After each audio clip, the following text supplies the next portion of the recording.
I don't think that we would know what we know about Hunter Biden and his business dealings. It wasn't if you weren't dogged in your pursuit of these documents. And I don't think that's an understatement by any means, because it seems like since the laptop discovery, there's been one roadblock after another of don't look here, this is disinformation. 51 intelligence agencies telling us it's Russian disinformation. How much more is there, I guess, to what Hunter Biden has been doing that we don't know yet? Well, first of all, the roadblock started way before the roadblock on the laptop. The FBI took possession of Hunter Biden's laptop in, December 2019? That's right when Senator Grassley and I were ramping up our investigation.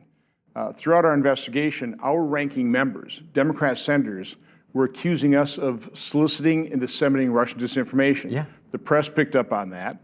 And so that was the entire theme. Then, in August of 2020, both Senator Grassley and I get an unsolicited briefing by the FBI where they're basically telling us, you're targeting Russian disinformation. And it's like, okay, we've been accused of this for months now. Do you have more information? Nothing we can share. So at that point in my briefing, there were separate briefings, I started asking, who directed you to brief us? Who did that?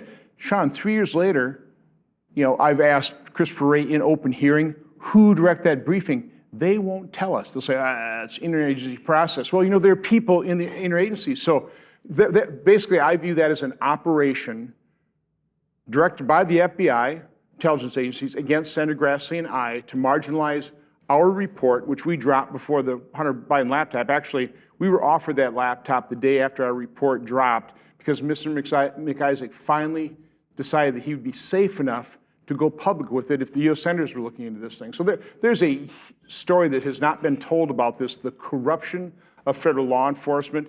But again, Senator Grassley and I pretty well laid out the foundational evidence. More than enough evidence to, I think, convince people, certainly me, Joe Biden never should have been president. Now we're filling in the details. So we're getting more pieces of the puzzle. But it's been obvious to me, and I think it's been obvious to anybody paying attention, that Joe Biden has been corrupt. He's been lying to the American public since he plagiarized the British politician back in his first presidential run.